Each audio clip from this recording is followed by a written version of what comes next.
can we actually eat the rich? It's a strange question, but one that keeps coming up centuries after it first surfaced. The phrase "eat the rich" has gone from a revolutionary slogan to a TikTok trend, from political protest signs to, well, the subject of this video. So, where did this idea even come from, and why are we all so fascinated by it? And if we could actually eat the rich, would it do us any good?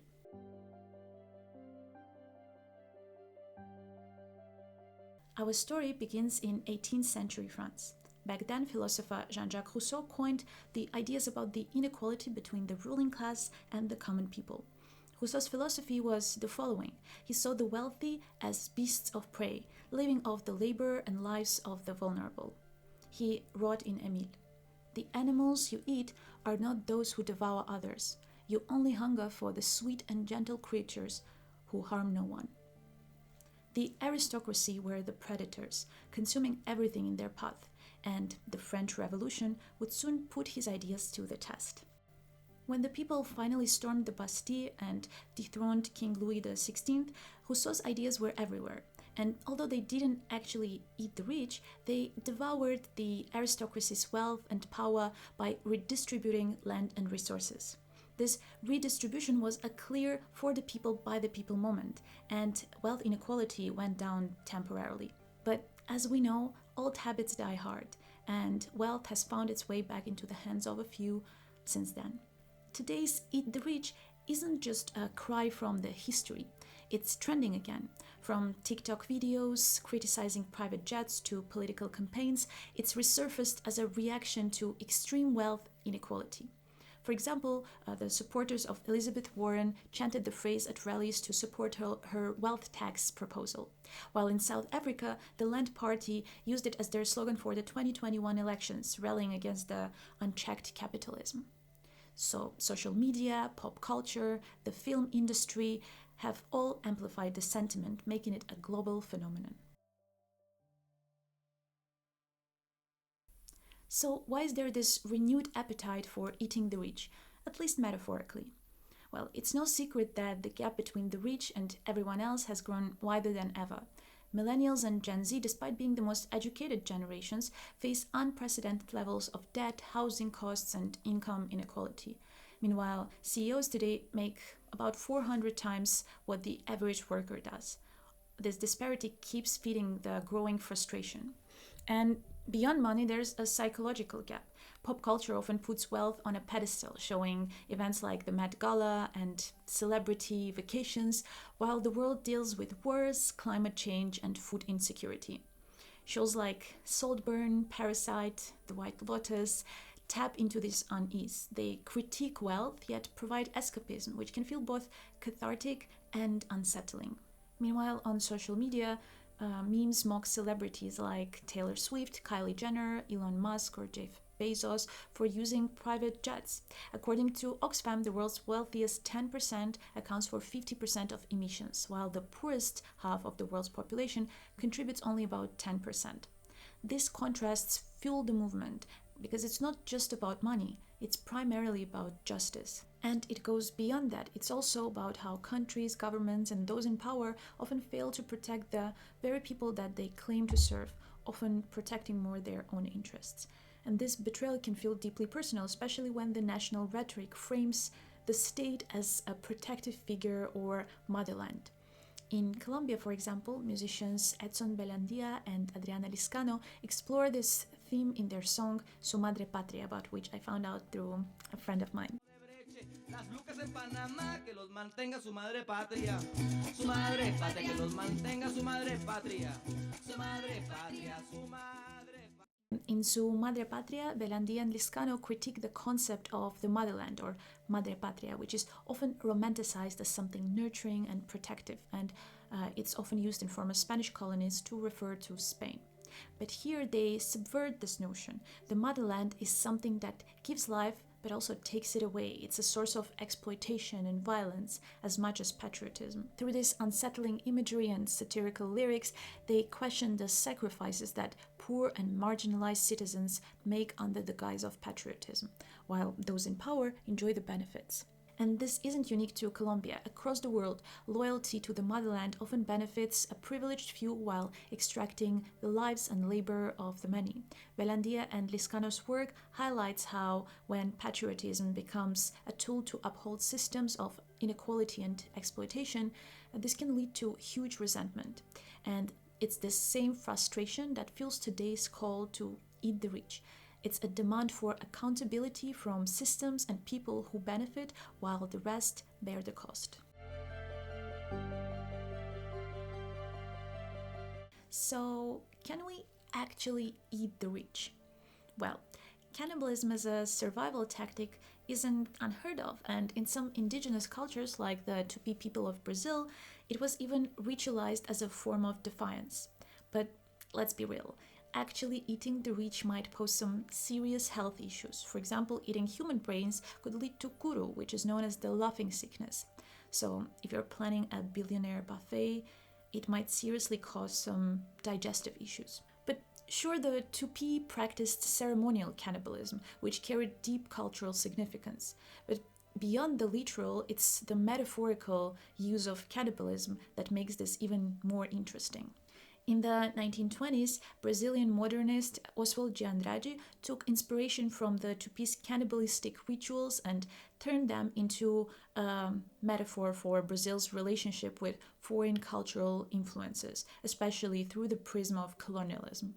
In his Cannibalist Manifesto, Andrade suggested that Brazil could metaphorically devour foreign ideas, taking in European, especially Portuguese and Western influences, but transforming them into something uniquely Brazilian.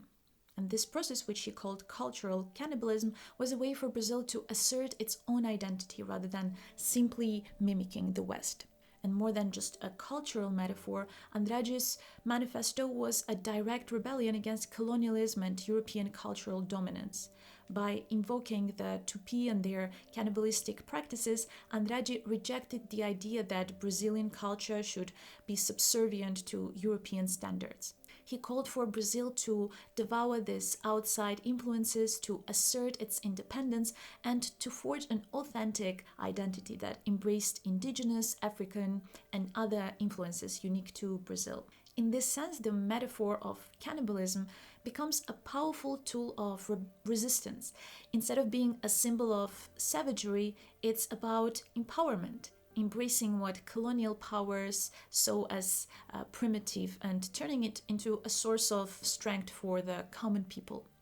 And Andrade was asking, why be ashamed of what the colonizers called savage? Why not just devour it and, in doing so, make it our own? So what does this mean for the modern discussion of eating the rich? Well, cannibalism, both literally and metaphorically, is often linked to rebellion, whether against colonizers or the ultra-wealthy. In today's context, eating the rich can be seen as a form of defiance against those who hoard power and resources at the expense of the many. But as with Andrade's metaphor, it's not about literal consumption. It's about reclaiming what has been taken and transforming it into something new and better. Instead of cannibalism, maybe it's time for more practical solutions. Many economists argue that taxes on the ultra-wealthy could be the answer, since they would help to fund public infrastructure, combat climate change, and reduce inequality. But how would that actually look? Let's explore some of the real-world attempts to tax the rich, both successes and setbacks. Many countries have explored wealth taxes aiming to balance extreme inequality.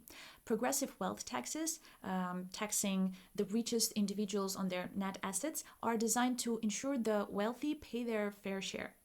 Yet, wealth taxes have seen mixed results. Some countries like Switzerland and Spain have maintained to sustain them, while others like France, Germany, and Sweden have repealed them. Let's see why. Switzerland offers a successful model for wealth taxation. Its wealth tax, which has been in place for over a century, accounts for around 4% of the total tax revenue, largely because it's tailored regionally and it has varying thresholds and rates.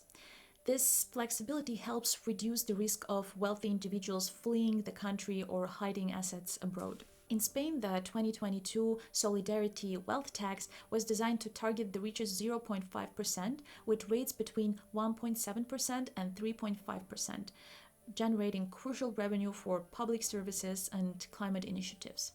The Tax Justice Network estimates that if similar models were applied globally, they could raise $2 trillion annually, enough to double the funds required for climate action in developing countries. In the US, Senators Elizabeth Warren and Bernie Sanders have proposed a wealth tax on the super rich. Warren's plan, for example, would tax fortunes over $50 million at 2% and those over $1 billion at 3%, potentially raising trillions of dollars to fund social programs such as healthcare, education, and infrastructure. However, this proposal has faced intense opposition from both the wealthy elite and lawmakers and lobbyists, and critics argue that it could harm investment, hinder economic growth, or drive the rich to exploit loopholes to avoid paying. Despite their potential, many countries have abandoned wealth taxes due to several challenges or lobbyists doing their job. The Tax Foundation points out that these taxes often raise little revenue compared to their high administrative costs, and in countries like France and Sweden, wealth taxes were found to discourage investment, cause capital flight, and be administratively burdensome. In Norway, for example, a slight increase in wealth taxes led to an outflow of wealthy individuals and their money.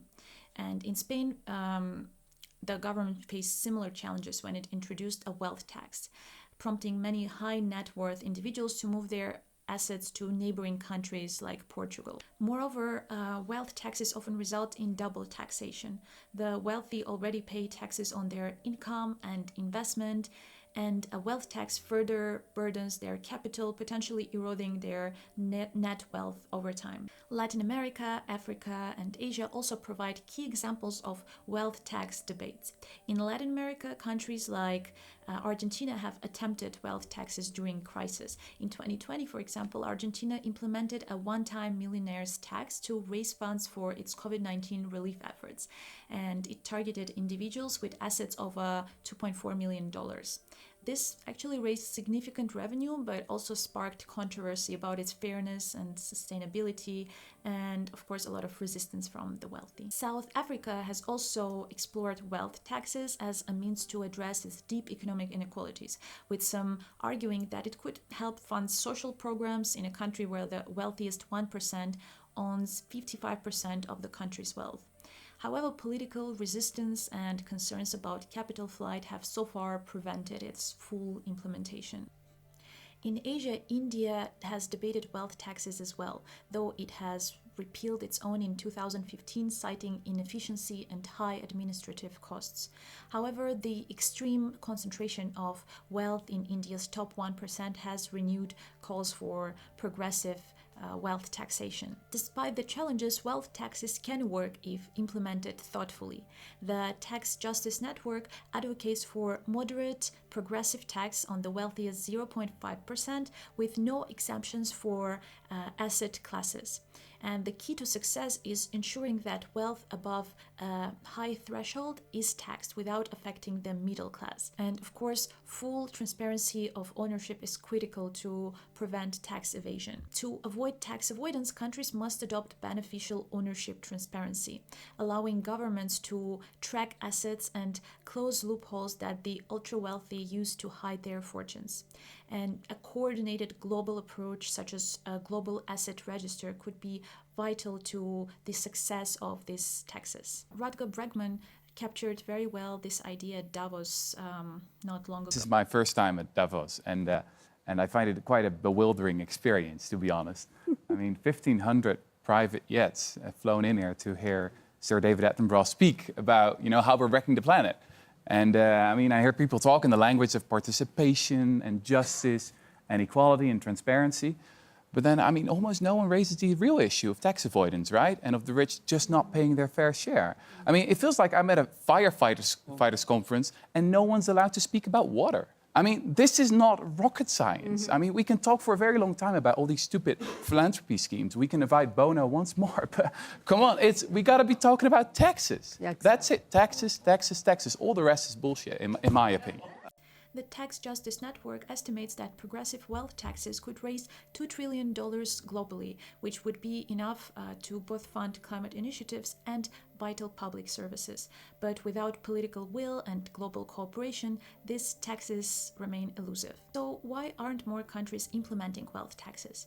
The wealthy hold immense political and economic power, and the fear of capital flight often outweighs the potential benefits. But with the right design, wealth taxes could help solve some of our most pressing challenges: inequality, climate change, and underfunded public services.